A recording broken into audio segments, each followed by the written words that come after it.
Então, vamos começar agora a nossa primeira palestra do nosso último dia. A gente vai escutar o Salvador Correia. Ele é pacifista, sanitarista, ativista, psicólogo escolar e hospitalar. Também é doutor e mestre em saúde coletiva pela Fiocruz. E o tema dele é Das cinzas às flores, o delicado caminho de transformar-se. Salvador, é com você agora. Seja bem-vindo. Boa noite. Olá, perdão. Olá em todos os tempos para você. Muito obrigado, Márcio, pela apresentação. Quero agradecer muito a todos, todas, especialmente a Ana Vitória Vieira Monteiro, pacifista que tem inspirado a gente em muitas ações, inclusive essa dos Oradores da Paz.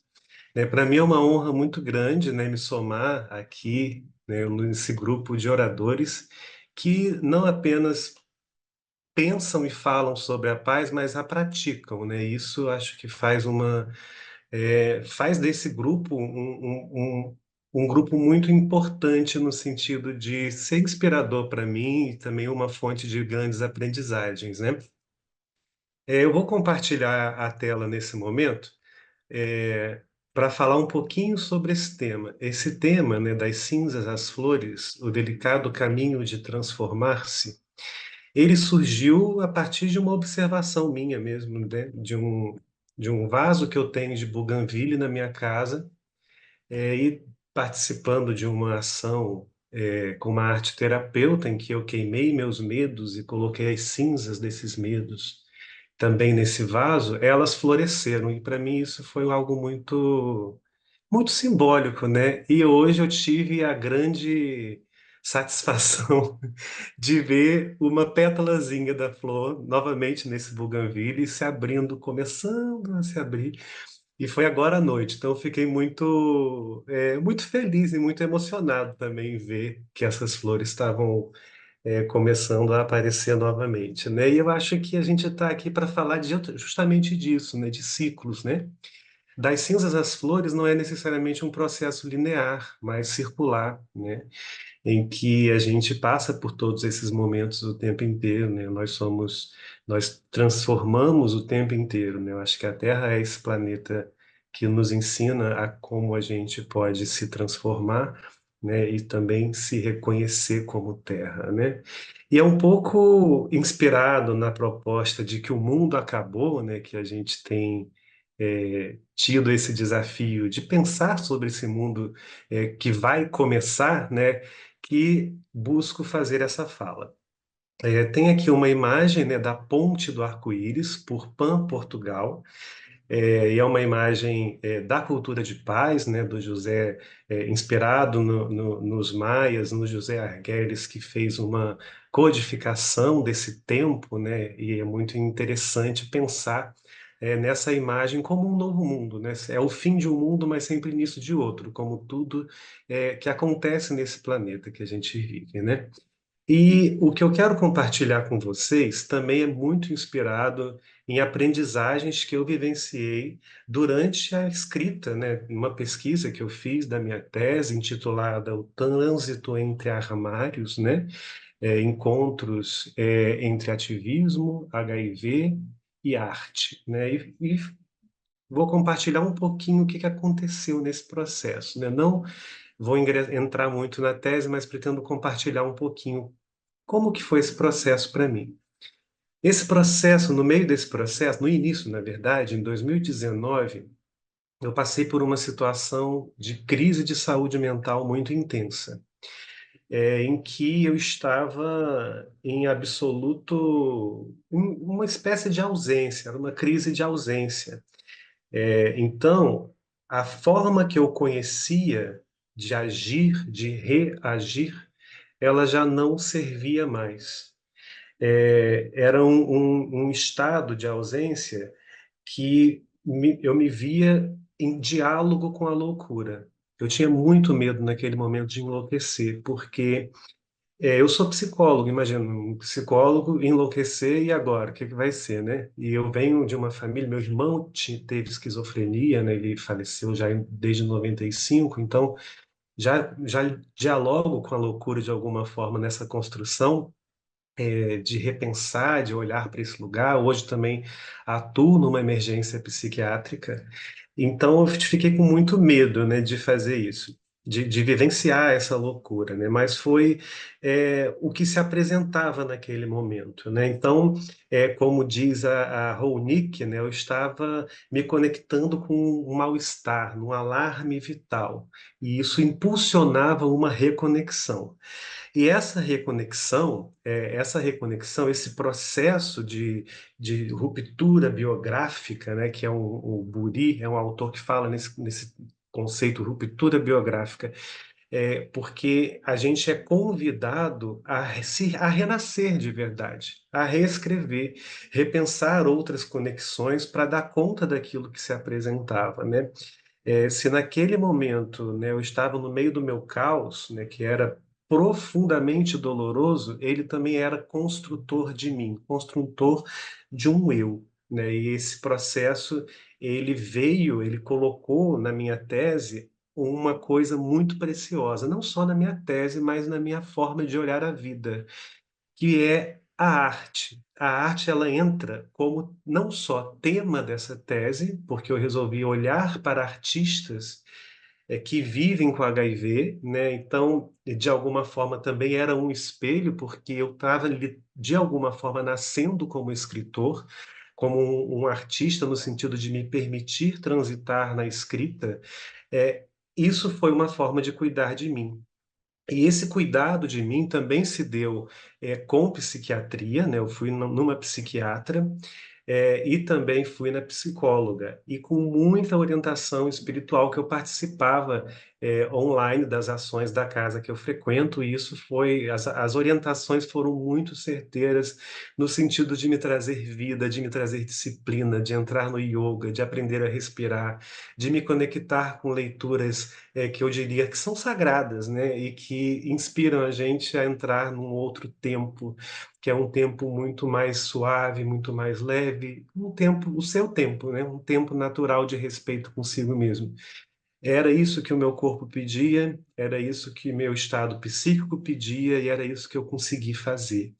E aí, com a arte, a partir desse autocuidado, foi possível também seguir com a tese e escrever e me conectar com esses artistas e aprender sobre arte e aprender sobre renascimento.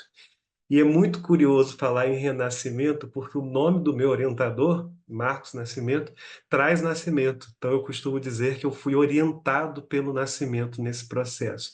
Eu lembro que no meio daquela crise eu fui para um de nossos encontros e eu estava com muitos pensamentos destrutivos, com uma energia muito densa, sem saber como seguir.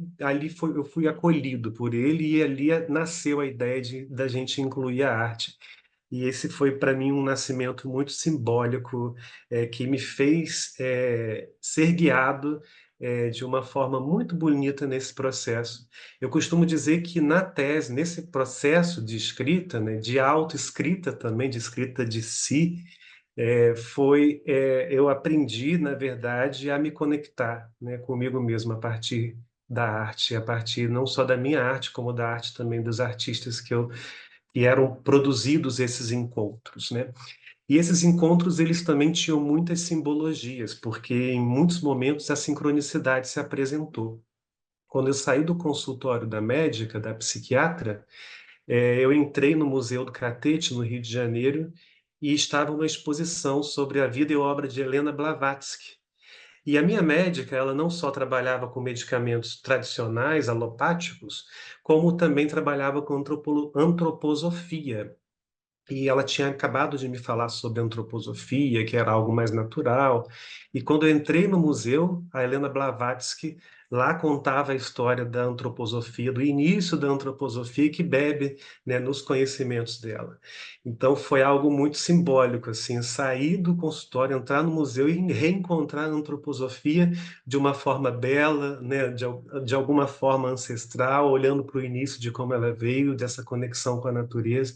E essa conexão com a natureza é que começou a me curar, né? Eu acredito que estou sempre em processo de cura, porque isso me colocou num estado de querer ser melhor, de querer ser diferente, de integrar essas partes que tantas vezes eu brigava, discutia com ela. Hoje eu olho para ela, eu olho para essas questões que se apresentam e ainda tenho muito a aprender, mas entendo que a arte é um processo pelo qual isso pode ser mais suave. Um outro momento também foi a música Face It Alone. Nos processos de escrita, acadêmica, a gente tem momentos de bloqueios, que você paralisa a escrita, que você não consegue ter ideias.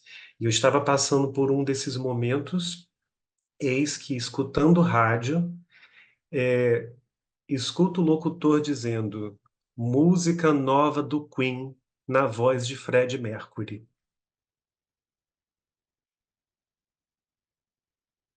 E quando ele fala isso, eu fiquei em estado de choque. Como assim? Nós estamos, já era 2022, se eu não me engano, e como assim lançamento de uma música do Queen na voz de Freddie Mercury? E a música era Face It Alone, encarar tudo sozinho. E naquela música, ele escrevia sobre os monstros que eu associei do HIV, né? Que ele escreveu essa música um ano após o diagnóstico. E essa música só foi lançada agora, porque tinha sido gravada, mas não entrou em disco nenhum. E isso foi para mim assim uma conexão muito profunda, através dessa emoção dessa música, de me conectar com esse face talão, de encarar tudo sozinho. Isso me reabriu. E é interessante que poderia ser uma frase ruim, encarar tudo sozinho, né? No final dessa canção ele fala, quando a lua perde seu brilho, você tem que encarar tudo sozinho. É uma parte da letra. E aí eu me fez refletir que quando a lua perde seu brilho, é uma lua nova. E uma lua nova é um novo ciclo, é um renascimento. Então, e o Fred, um dia antes de morrer, revelou o diagnóstico do HIV, né, reconhecendo a importância de que era isso, né, para a sociedade, de debater, de refletir, de saber que ele vivia com o vírus e que isso ocasionou a morte dele. Então foi muito bonito esse encontro e essa, de alguma forma, sincronicidade, uma forma de abrir esse caminho para continuar a escrita, né? Esse caminho também se deu escutando os silêncios, né? Alguns autores falam da importância de você escutar silêncios, e eu aprendi ali também a escutar os silêncios até para o meu processo de escrita, né? Isso foi muito importante, estar em silêncio, estar em conexão, para encontrar aquilo que eu lia, que eu via, que eu sentia, entender o que que a Terra, através desses sentimentos, emoções, dessas conexões, dessas reflexões, o que que era para nascer ali, né? Então era uma busca. O nascimento também foi de alguma certa forma uma busca por nascer, renascer, ser para renascer, como diz um hino de uma casa muito bonita. Escrevivência e alianças afetivas. Essa tese também ela foi guiada, e esse processo também foi guiado por esses dois conceitos, né? A escrevivência é um conceito da Conceição Evaristo, que é uma mulher negra que entra hoje na Academia Brasileira de Letras, sendo a primeira mulher negra, e o Ailton Krenak, que é um indígena, que entra na Academia Brasileira de Letras, sendo o primeiro indígena também. O conceito de escrevivência fala sobre escrever vivendo-se. Eu tive a honra de fazer um curso com a Conceição Evaristo nesse processo, e também de me conectar com o Ailton Krenak, lendo os livros dele. E a ideia de aliança afetiva é entender na natureza, olhar a natureza como seus parentes, como partes de si. E esses conceitos vão ser inspirações muito importantes também nesse processo. E aí eu queria compartilhar algumas frases de alguns artistas que nós pensamos juntos, né, nesse processo. A ideia nesse caminho da escrita foi olhar para a arte como um antirretroviral social para vírus ideológicos, né? Quando a gente pensa em vírus ideológico, é aquele vírus do preconceito, do estigma. E a arte, como antirretroviral social, pode ser um caminho para a gente transformar isso. E aí, esses encontros criativos com os autores participantes ajudaram muito a pensar sobre a arte, sobre a ideia de vida e morte, né? Lidar com a morte é reelaborada a partir da arte, né? Para criar alguma coisa tem que morrer internamente, né? Como fala o Ramon Nunes Melo, né? O Caju, né? Caju era ele traz a ideia de que a partir do momento em que sou mais afetivo, eu sou efetivo. Então, a conexão com esses artistas foi muito primorosa, né? E em alguns momentos a gente se perdia, e a Micaela traz, se eu me perdi em algum momento, sei que a arte vai me fazer voltar. O Ronaldo Serruia vai dizer que a arte, que aquilo que a gente estava sentindo, aquilo que eu estava sentindo era programado, e a arte era o caminho para desprogramar, né? A arte como um lugar também de libertação para um destino fadado, socialmente construído e cruel. O Leandro Noronha vai dizer que pela palavra é possível ressignificar tudo. O Evandro Mancini vai falar sobre o convite à projeção é limpar o imaginário tenebroso, né, pensando no imaginário social acerca da epidemia de HIV e AIDS, mas a gente pode expandir isso também para outros saberes, outros olhares. E a Atena vai dizer que a arte é um desaguar de uma fonte interna. Essa ideia da arte ser um desaguar de uma fonte interna é algo muito, muito precioso, né? É como se você, dentro de você, tivesse uma fonte interna e que a arte é possível fazer você acessar essa fonte, né? E quando eu penso em fonte, eu penso sempre em energia, em algo que vai, vibrar internamente, que vai nos energizar e nos nutrir. Então, é, considerando que essas reflexões com esses artistas, né, é, na arte, a morte é uma força. Os artistas ensinaram isso, que a morte na arte é uma força.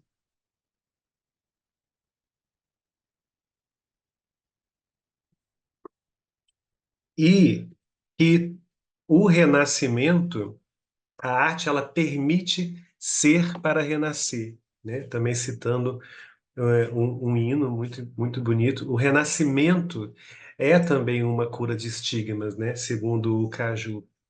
E os artistas também trouxeram muito a noção, a ideia da gente de pensar isso foi muito precioso, assim, de olhar para a ancestralidade de uma forma diferente. Eles falavam em ancestralidade, cada um olhava a ancestralidade de forma plural. Não só uma ancestralidade genética, biológica, mas também uma ancestralidade cultural, uma ancestralidade de pares, no sentido de artistas que vieram antes, ou pessoas vivendo com HIV que vieram antes e que começaram um legado. Então, era uma forma de olhar para a ancestralidade de um caminho coletivo, de um processo coletivo, né? E a Micaela chega a falar em um contínuo de coletividades, né? Pensando também a ancestralidade desse jeito, olhar de um corpo para um corpus, pensando num corpus algo coletivo, né? Que conecta com algo maior, né? Que talvez se assemelha ou se aproxima do que o Jung fala de inconsciente coletivo, mas essa noção de que de que somos coletivos, né, e de que esse processo de produção artística nos lembra e nos conecta com isso. E hoje eu posso dizer que a escrita ela me transforma. Com a escrita eu compreendo. E hoje eu entendo que o que antes eu rejeitava em mim é importante para me ajudar a me transformar. Na escrita, eu posso de alguma forma trazer isso. E em um encontro com a presença, com a minha presença nesse encontro, no processo de escrita, em um silêncio, talvez eu possa transformar isso que se apresenta. A arte, né, eu aprendi com esse processo que a arte ela pressupõe vida após mortes, após deslocamentos, porque ela é transformação. E a conexão musical, ela me permite acessar um outro tempo. E isso foi muito interessante nesse processo, que eu aprendi a escrever dessa forma, ouvindo músicas à exaustão ou me conectando com uma música para me desbloquear. Foi assim num livro que eu escrevi anteriormente, chamado Segundo Armário, e foi assim também nesse processo da tese. E às vezes eu achava, nossa, como é que eu só consigo escrever ouvindo música? Eu achava muito estranho. Mas hoje eu entendo que não tem regra, né? E é um caminho que para mim faz sentido e que me conecta. E a arte, ela é produção de saúde, né? Ela nos ensina a transitar em nossos momentos de cinzas e flores. Então, eu queria finalizar com essa mensagem, né? E agradecer a vocês, pela audiência, pela atenção, e dizer que é um prazer imenso estar aqui conectado com vocês. Muito, muito obrigado.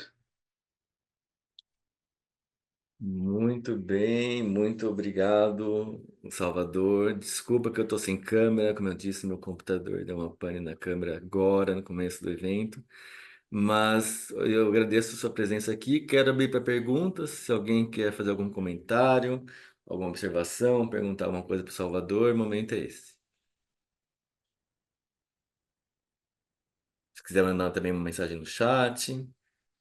Enquanto a gente vê se alguém quer escrever aqui, Salvador, primeiro eu quero agradecer.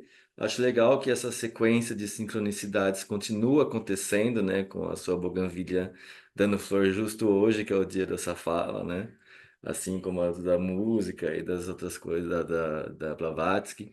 Eu queria saber se você enxerga hoje que o diagnóstico de alguém com HIV continua tendo o mesmo significado de morte e renascimento que tinha há 20, 30 anos atrás, ou se ainda é um renascimento diferente. Como é que você vê isso agora que tem nessa mudança, tanto cultural como na medicina?